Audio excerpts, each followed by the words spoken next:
everyone. Welcome to the Make Space for More podcast, where we talk strategies for growing and scaling your business in a way that's authentic and aligned for you.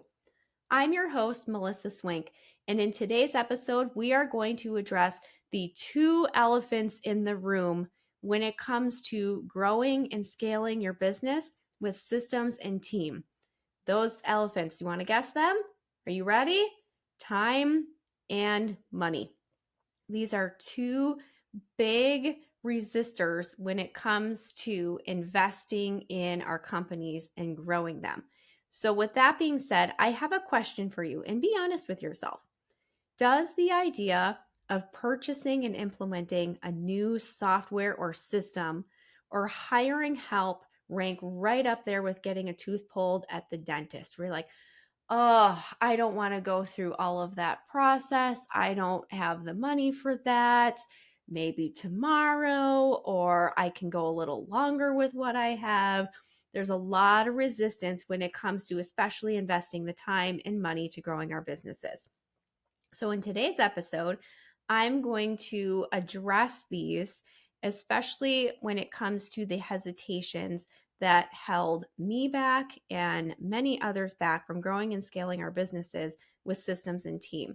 But while I share these common hesitations that many of us have had and currently and still continue to struggle with, we're also going to talk about simple and easy to implement tips to overcome them. And I can share some stories with how I was able to gain some momentum in these areas and overcome these really hard resistors to growing and scaling. So, common hesitation number one is I can't afford to hire help in my business or buy that software. So, going with the software example for a moment, I want to tell you about a client of mine that I worked with through the Make Space for More framework, where she had a team. She had a virtual team that she was working with and doing her best to manage on her own. But there was a disconnect between the things that she needed done and what her team members were ultimately spending their time on.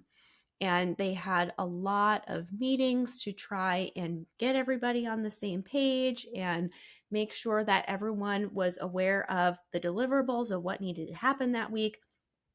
And when we started working together, I asked her, do you have a centralized place where all of your current tasks and projects and goals and initiatives can live so that everyone can see them and be clear on what's happening next and when does it need to be done by? And so we helped her ultimately set up a project management system for relatively low cost for her team so that they can all be on the same page. They can see what are their tasks that are due this week? When do they need to be done by? Who else needs this information once they're done completing these tasks and these projects? And it was a game changer for her. Yes, she needed to invest the money in purchasing this software and setting up this system, but in reality, how much time and money did that save her from all of these additional meetings that she was bringing everybody together and trying to get them on the same page? And also how much time lost because things weren't done when they needed to be done. It wasn't completely clear to her team of what needed to be done and by when. By investing in the software, it was a huge game changer, not only for her, but their team. So the other item I want to address here when it comes to I can't afford to hire help in my business is tell you the story of how I was able to hire those first team members in my business. So as I shared in episode 1 and expanded upon in episodes since, I primarily worked on my own for the first 6 years of my business. And at the halfway point in about 2018, I attended a business retreat, and the coach who was leading that retreat ultimately told me, listen, if you want to grow your agency, if you want to make more money, if you want to have more time freedom, you're going to have to hire people to help you. And so with that, I took the leap of faith and I hired 2 people to work with me and my clients behind the scenes. This is when I was still very, very client facing. I was very new to having team members, but I did hire 2 people in my business. Now, also, just to paint a picture of where things were at then, I had created a job for myself where I did have consistent clients on a regular basis. I was able to pay my bills most of the time. Sometimes there would be a push and a pull where money would be a little bit tight and then things got flowing again. There was a little bit of ebb and flow, but overall, I was making ends meet. But the challenge then was, where do I find the money to invest in these team members? And what I ended up doing, just to share with you a little bit of kind of the way that I run my business in terms of cash flow and budgeting, I follow a system called Profit First. And you can get the book Profit First by Mike Michalowicz. It's a fantastic book. I implemented that system several years ago, and I know every month what's coming in, what's going out, and how all that money needs to be divided up and flow. It's a phenomenal book. I'm sure we will talk about that many times during this podcast. But what I did was I put myself on a salary freeze. So I knew how much money I needed to bring in to make ends meet, pay my bills, but didn't leave a whole lot of extra. I wanted to make sure I had enough, but then I froze my salary at that level temporarily. Now, this is not a long-term solution, and I highly recommend that you don't continue to restrict yourself when it comes to earning a salary in your business. Again, your business can become a cash-eating monster in a hurry if you don't get this under control. Cannot emphasize Profit First enough. But anyway, I froze my salary temporarily, and I invested 100% of the profits that I received from new business that I was able to bring in into paying my team members. So just to pull that all together, again, where I was at, I was working solo. I was maxed out on clients and projects that I could do myself. When I hired these 2 team members, we started off small, and I told them, we're going to grow over time. And I was able then to go out and bring in some new clients and some new business rather than, woohoo, I have extra money coming in. I'm going to go out and buy, that new pair of jeans I want, or I'm going to go out and get a massage with that money. I took 100% of the profit of those new accounts and those new projects and funneled that into paying my team. Now, again, over time, as I really started to be able to scale, of course, I was able to work them into my budget more, but in a better way. I was able to lift that salary freeze and incorporate that into my Profit First system. But in the beginning of hiring that team, I invested 100% of those profits into the new business. Okay, I hope that makes sense. But we can share more about that in future episodes as well. Or if you guys have questions, certainly leave me a comment or send me a message through my website. I would be happy to share more and break that down for you. But I hope that you get the sense of what I'm talking about there. Okay. Common hesitation number 2. I don't have time or patience to train people. I'm lifting my hand up on that one. I was like, I am already spending all of my time growing my business. I'm communicating with my clients. I'm leading this new team that I have. I don't have time to take on all of this training and onboarding and all of that.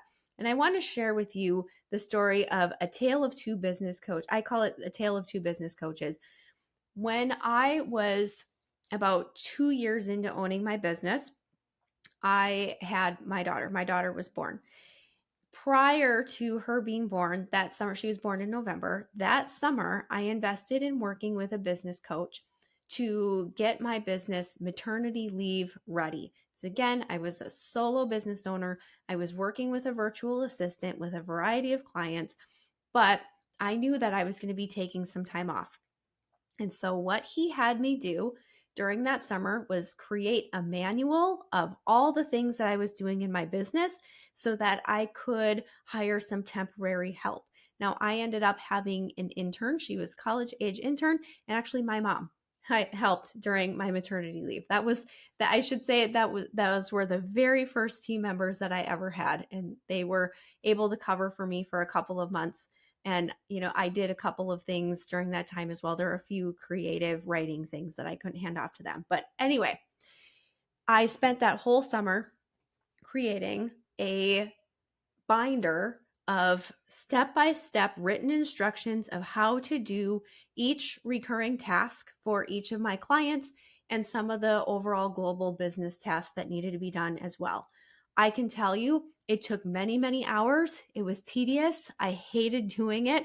I'm glad that I did it because I did have some backup support during my maternity leave, but it was painful.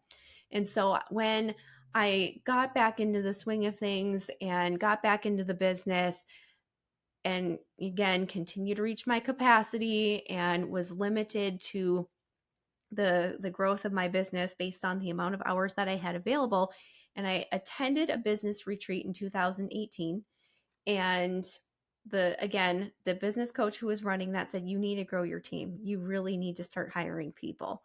And I told her, she said, what are your next steps? And my answer to her question was, oh, I need to create a manual of all the things that I do. And that's going to take a long time. And, it's March and I'm hoping that I can have that done maybe by July.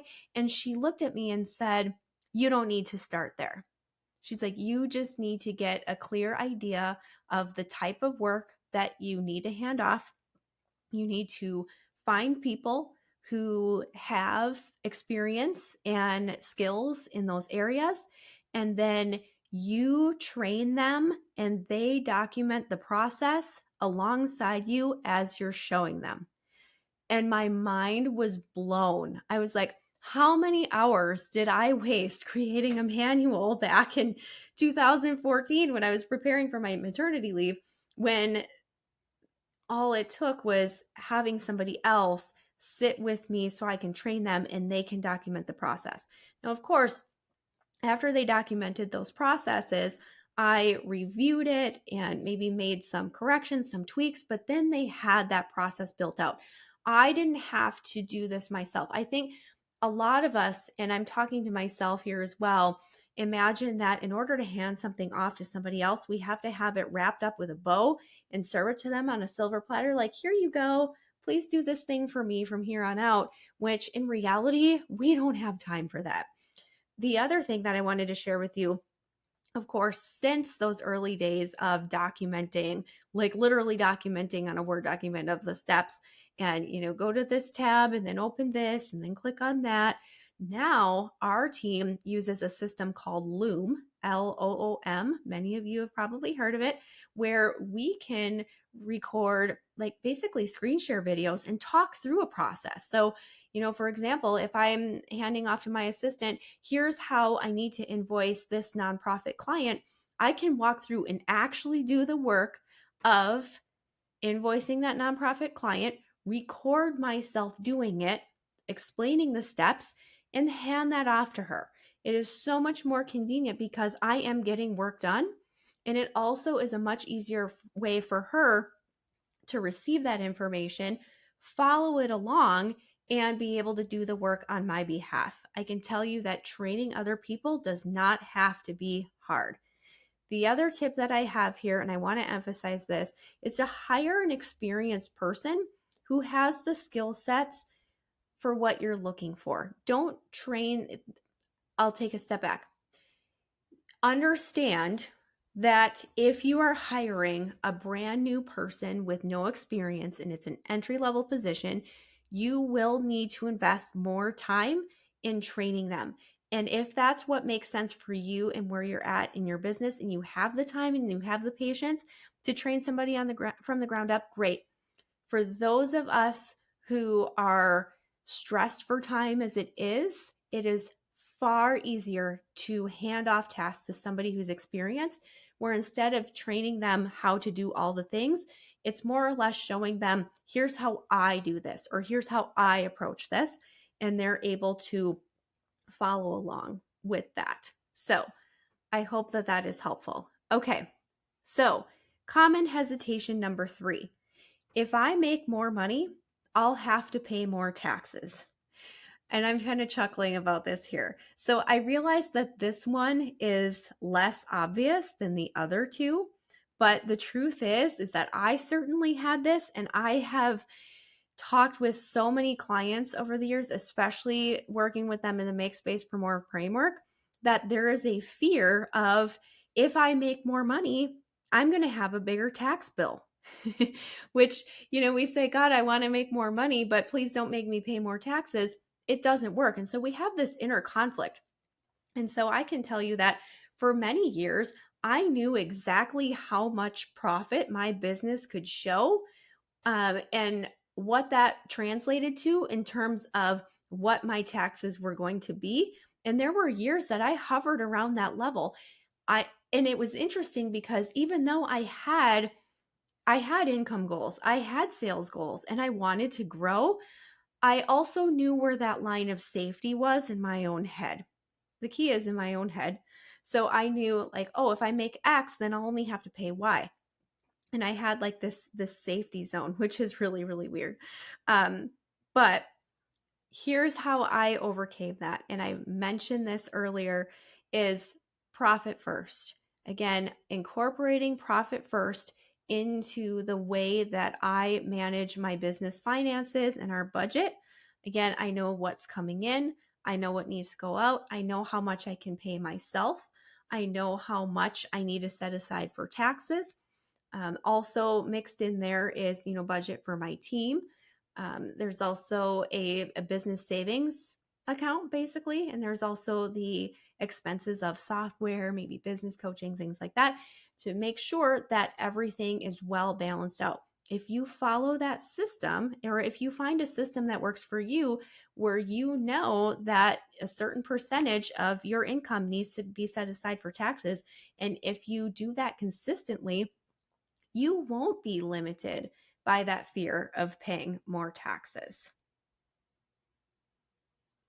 The other thing is that this system can be helpful for finding the funds to invest in your business as well. As I had mentioned, once I got that system in place and knew, based on my sales, here's what my salary should be, here's how much I need to set aside for taxes, here is what I have budgeted for expenses in the business, that's where I really began to see, here's how this can all flow together.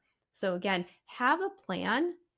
Having a plan will release you from that fear of having to pay more taxes. And I wanted to address that here, even though it's a little bit more abstract, maybe not necessarily top of mind. I had a weird thing going on for years where I did hold myself back because I knew exactly where that line of safety was of not having to pay too much in taxes. So all of that being said, thank you so much for tuning into today's episode. I hope that these were bite-sized tips for helping you overcome the concerns about finding the money to invest in your business, how to manage it as your business continues to grow, and taking the time to hire and train people. Those are big, very valid concerns, but they don't have to hold you back because there are solutions to overcoming them so that you can continue to grow and scale and thrive. So with that being said, please follow and subscribe to our podcast so you don't miss an episode. We're going to continue bringing you practical information to grow and scale your business beyond you. I'll see you in a future episode. Thanks so much. Thank you for tuning in to another episode of Make Space for More. We know these insights are valuable, and we hope you are inspired to keep growing your business beyond you. Remember, growth is a journey, and you don't have to go it alone. Until next time, keep automating, delegating, and elevating your business. This is Melissa Swink, and I'll see you on the next episode of Make Space for More.